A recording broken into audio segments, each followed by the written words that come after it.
اللہ کے حبیب صلی اللہ علیہ وسلم کی خدمت میں ایک شخص حاضر ہوا اور اس نے اذن جہاد طلب کیا. حضور میں جہاد پہ جانا چاہتا ہوں, مجھے اجازت مرحمت فرمائے.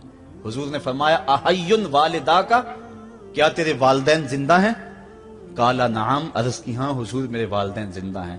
قالا ففیہما فجاہد, کہا جا ان کی خدمت کر, یہی تیرا جہاد ہے. ماں باپ کو بلکتا ہوا چھوڑ جائے اور آپ جہاد پہ چلا جائے, ماں فالج میں گری ہوئی ہے اور بیٹا تبلیغی گشت پہ چلا جائے, باپ تڑپ رہا ہے اور بیٹا پیر کی چوکھٹ پہ جھاڑو دیتا پھرے, اللہ راضی نہیں ہوگا. میں سچ کہتا ہوں, اپنے بھی خفا مجھ سے ہیں, بیگانے بھی ناخوش, کہ میں زہر حلاحل کو کبھی کہہ نہ سکا کند. بات وہی کہتا ہوں, سمجھتا ہوں جسے حق, نئے ابلائی مسجد ہوں, نئے تہذیب کا فرزند. محمد عربی صلی اللہ علیہ وسلم سے بڑا پیر کون ہو سکتا ہے؟ لیکن حضرت وہ ویسے کرنی نہیں آ رہے. آقا کریم اپنے بٹن کھولتے ہیں اور کرن کی طرف, یمن کی طرف رخ کر کے لمبی سانسیں لیتے ہیں اور کہا میں رحمان کی خوشبو پا رہا ہوں. ایک دن صحابہ نے پوچھا, بندہ نواز جس کے لیے تڑپتے ہو, جس کی ٹھنڈی ہوائیں آپ کو آ رہی ہیں, وہ آپ کا بڑا پیار کرنے والا ہے؟ کہا ہاں میرے سے بڑی محبت کرتا ہے. تو کہا پھر اتنی محبت کرتا ہے تو یمن تو دور نہیں ہے, بلال حبش سے آ گیا, سلمان فارس سے آ گیا, سہیب روم سے آ گیا, اور وہ یہاں یمن سے نہیں آ سکا. فرمایا اس کی بوڑھی اور نابینا ماں ہے جس کی خدمت اس کو نہیں آنے دیتی. اللہ اکبر. اب حضرت اویس کرنی نہیں آئے لیکن خیر التابعین کہلائے. آئے نہیں لیکن حضور ان کی یاد میں تڑپ رہے ہیں.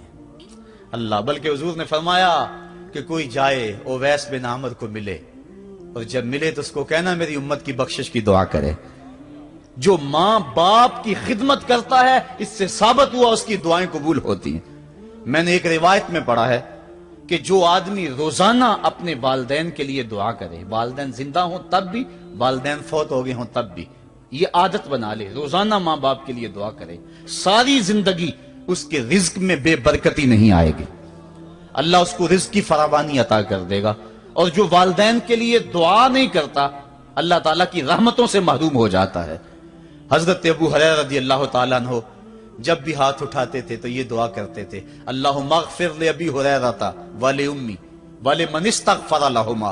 اے اللہ ابو ہریرہ کو بخش دے, حضرت ابو ہریرہ کی ماں کو بخش دے, اور قیامت تک جو ہم دونوں کے لیے بخشش کی دعا کرے اس کو بھی بخش دے.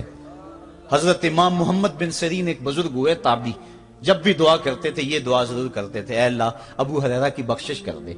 کسی نے کہا کہ تمہیں ابو ہریرہ رضی اللہ تعالیٰ عنہ ان کی ماں سے بڑی ہمدردی ہے. کہا ان سے جو ہمدردی ہونی ہے وہ تو ہونی ہے. انہوں نے کہا ہوا ہے اللہ ابو ہریرہ اور ان کی ماں کو بخش دے, جو ان کے لیے دعا کرے اس کو بھی بخش دے. تو میں دعا کر کے اپنی بخشش پکی کر رہا ہوں. تو والدین کے لیے دعا کرنا اللہ کی رحمت کو دعوت دینا ہے. تو فرمایا کہ جاؤ اویس بن عامر کو جانا اور جا کے اس کو میری امت کے لیے دعا کا کہنا. حضرت سیدنا عمر فاروق حضرت علی المرتضیٰ گئے, جا کے ڈھونڈا, تلاش کیا, اویس بن عامر ملے, حضور کا سلام کہا, بس پھوٹ پھوٹ کے رونے لگے. کہا بتاؤ میرے رسول کے لبوں پہ میرا نام کیسے آیا تھا, حضور میرا جب تذکرہ کرتے تھے کیسے کرتے تھے. یہ درد دیکھا تو بولے کہ کیا آپ اتنی محبت رکھتے ہیں تو پھر ملنے کیوں نہیں آئے حضور کو, اتنا جو پیار رکھتے ہیں تو زیارت کرنے کیوں نہیں آئے. تو حضرت اویس کرنی نے بات کے رخ کو بدلا, کہا تم نے میرے رسول کو دیکھا, تم نے میرے رسول کی زیارت کی ہے؟ کہا ہاں ہم تو صبح و شام وہاں رہے ہیں. کہا پھر بتاؤ حضور کے یہ ابرو جڑے ہوئے تھے یا کھلے ہوئے تھے؟ اب دونوں حیران ہو گئے. کہا تم نے تو دیکھا, میں نے تو دیکھا نہیں, تم بتاؤ نا. پھر میں تو گیا نہیں, مجھے کہتے ہو گیا نہیں, تم بتاؤ حضور کے ابرو جڑے ہوئے تھے یا کھلے ہوئے تھے؟ حیران ہیں. کہا حضور آپ ہی بتلائیے. کہا کوئی دور سے دیکھتا تو جڑے ہوئے نظر آتے, قریب آ کے دیکھتا تو کھلے ہوئے نظر آتے. یہ وہ ہے جو ماں کی خدمت کرتا رہا اور حضور کے دربار میں حاضر نہیں ہو سکا, لیکن حاضری اس کی تھی, وہ جہاں بھی تھا وہ نبی کے قرب میں تھا. تو اس لیے ماں باپ کی خدمت اتنا بڑا وظیفہ ہے. حضرت بایزید بستامی کہتے ہیں میں نے حق معاف کروا لی اپنی ماں سے, کہ ماں تیرے حق ادا کروں یا اللہ کے حق ادا کروں, تو مجھے اپنے حق معاف کر دے, میں اللہ سے اپنے حق معاف کروا لیتا ہوں, اپنی اللہ کو راضی کر لیتا ہوں. جنگلوں میں گھومتے رہے, 12 سال بیت گئے. ایک دن دوبارہ آئے, بستام کی سمت سے گزرے, خیال آیا چلو ماں کو سلام کر جاؤں. तहज्जुद का वक्त था, रात का वक्त था, दरवाजे पे खड़े रह गए कि मेरी माँ सोई होगी, मैंने कभी कोई खिदमत नहीं की माँ की, तो अब उठा के तकलीफ क्यों दूं। सारी रात खड़े रहे। जब तहज्जुद का वक्त गुजरा तो नाली से पानी आया, समझ गए कि मेरी माँ तहज्जुद के लिए उठी है। दरवाजे के करीब हो गए तो माँ ने हाथ उठा लिए, कहा अल्लाह, मेरा बेटा बा यजीद तेरी तलब में निकला हुआ है, मैंने उसे अपने हक माफ कर दिए, तू उसको अपना विसाल अता कर दे। हजरत बा यजीद दरवाजा खटखटाने लगे और मां के कदमों में लिपट गए और रो के कहने लगे, जिस रब को मैं जंगलों में तलाश करता हूं वो तो रब मेरी मां के पास है। तो मां की दुआओं में अल्लाह की रिजा है। मां राजी हो जाए तो समझ लो खुदा राजी है। अल्लाह ताला जल्ला शानहू ने इरशाद फरमाया, वक़दा रब्बुका अल्ला ताबुदू इल्ला इय्याहु, तेरे रब ने यह तय कर दिया है कि उसके अलावा किसी की पूजा नहीं करोगे। व बिल वालिदैन इहसाना, और वालिदैन के साथ उसने सुलूक से पेश आओगे। इम्मा यबलुगन्ना इंदकल किबरा अहदुहुमा औ किलाहुमा फला तकुल लहुमा उफ़्फ़िन वला तनहरहुमा, अगर तेरे पास दो या दोनों में से एक बढ़ापे को पहुंच जाएं तो फिर उनके सामने तूने उफ भी नहीं कहनी और ना उनको झिड़कना है और उनसे नरम लहजे में बात करनी है। जब माँ बाप जवान हो, बच्चों की जरूरियात पूरी कर रहे हैं, उनके तालीमी अखराजात और उनके मुआशी सारे मामलात दुरुस्त कर रहे हो, तो उस वक्त तो वालिदैन की बच्चे ताजीम करते ही हैं। इम्तिहान उस वक्त शुरू होता है जब माँ बाप बूढ़े हो जाते हैं और चलने फिरने की सख्त भी नहीं रहती, सिर्फ सांस की एक डोरी लटकी रहती है। और जिस तरह बच्चा अपने बदन से मक्खी भी नहीं उड़ा सकता था, अब ये हालत माँ बाप पर आ गई और बच्चे की तरह मिजाज चिड़चिड़ा हो गया। जमाने के हालात बदल गए, लेकिन माँ की पुरानी, बाप की वो पुरानी रवश है, वो उसी अंदाज में, उसी डगर में बात करता है। ये आजमाइश के दिन है, ये इम्तिहान के दिन है। अब देखना है वालिदैन की इस वक्त ताजीम कौन करता है। फरमाया, इम्मा यबलुगन्ना इंदकल किबरा, अगर तेरे पास वो बढ़ापे को पहुंच जाएं, दोनों पहुंच जाएं, या तेरी खुशकिस्मती कि दोनों में से एक पहुंच जाएं या दोनों पहुंच जाएं, तो फिर उनकी तूने ताजीम करनी है। क्या, कैसे ताजीम करनी है? फला तकुल लहुमा उफ़्फ़िन, तूने उनको उफ भी नहीं कहना। हजरत इमाम फखरुद्दीन राजी के हवाले से मैं आज ही सुबह या गुज़श्ता शब उफ की तशरीहात देख रहा था। उन्होंने 12-13 अकवाल बयान किए हैं, लेकिन 2 कौल फरमाते हैं। उफ ये है कि इंसान के बदन के ऊपर जो शफाफ रहता हो, साफ रहता हो, मट्टी पड़ जाए, रेत का जर्रा पड़ जाए, तो उसको फूंक मार के उसको हटाता है, तो वो फूंक से जो आवाज पैदा होती है उसको अरबी में उफ कहते हैं। तो फिर उफ हर उस चीज के लिए मनकूल हो गया जो नापसंदीदा है। एक तो कौल ये है कि वालिदैन के सामने इस एहतियात से रहो। दूसरी बात, आप फरमाते हैं उफ का मफहूम यह है कि जब माँ बाप बूढ़े हो जाएं तो बोलो बरास चारपाई पे निकल जाता है और इंसान उनको उठा के उनकी खिदमत करता है, सफाई करता है, कपड़े बदलता है। इंसान की तबीयत में जो फितरी नफासत है उसके तहत उसको माँ बाप से जो मकरूह और नापसंदीदा बू आती है उससे वो बचना चाहता है। वो नफरत माँ बाप से नहीं होती, वो नफरत उस बदबू से होती है जो माँ बाप के बदन से या चारपाई से या कपड़ों से उठ रही है।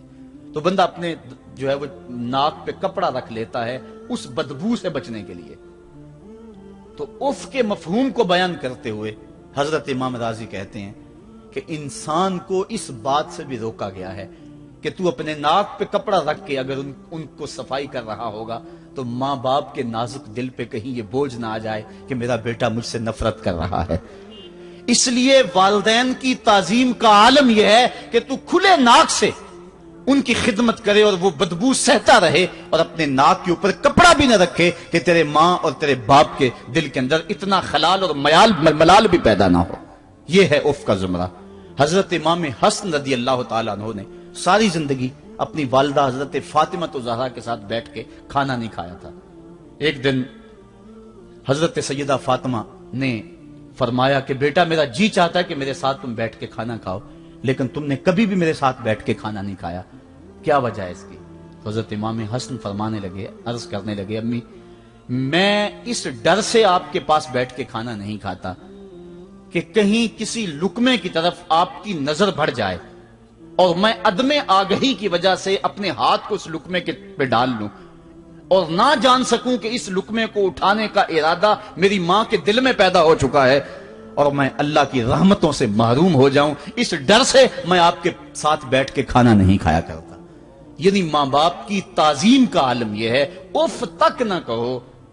हजरत सईद इब्न मुसय्यब रदी अल्लाह ताला अन्हु जलीलुल कदर ताबी हैं, वो फरमाते हैं कि वालिदैन के सामने बेटे की हालत क्या होनी चाहिए। वो फरमाते हैं जिस तरह भागा हुआ गुलाम पकड़ा जाए और उसको पकड़ के जो है वो आका के सामने पेश कर दिया जाए, तो उस भागे हुए गुलाम को पकड़ के जब आका के सामने पेश कर दिया जाए तो जो हालत उस गुलाम की होती है, बेटे की हालत ये मां बाप के सामने होनी चाहिए। अब उन बेटों को सोचना चाहिए जो अपने मां बाप को दकियानूसी का ताना देते हैं और समझते हैं ये ओल्ड फैशन है, इन्हें क्या पता जमाना कहां चला गया है, और उनके फैसलों को मुस्तरद करते हैं। उलमा ने इस बात को तफसील के साथ बयान किया है कि शरीयत के जो कतई ज़ाब्ते हैं, उन ज़ाब्तों और उन कवानीन को और उन मामलात में तो वालिदैन की फर्माबरदारी नहीं होगी अल्लाह की अगर मासियत होती हो, लेकिन जो मामले शक वाले हैं वहां मां बाप के कौल को तरजीह दी जाए। तो फरमाया उनके सामने उफ भी नहीं कहनी, वकुल लहुमा कौलन करीमा, और उनसे नरम लहजे में बात करनी है। वख्फिद लहुमा जनाह ज़ुल्ल मिनर रहमा, और उनसे बात और उनके लिए अपने बाजू बिछा लेने हैं नरम दिली की वजह से, नरमी की वजह से। जब जानवर जमीन की तरफ रुख करता है, ऊपर से नीचे की तरफ आता है तो अपने परों को सकेड़ लेता है, तो उसके लिए ये लफ्ज बोले जाते हैं वख्फिज लहुमा जनाह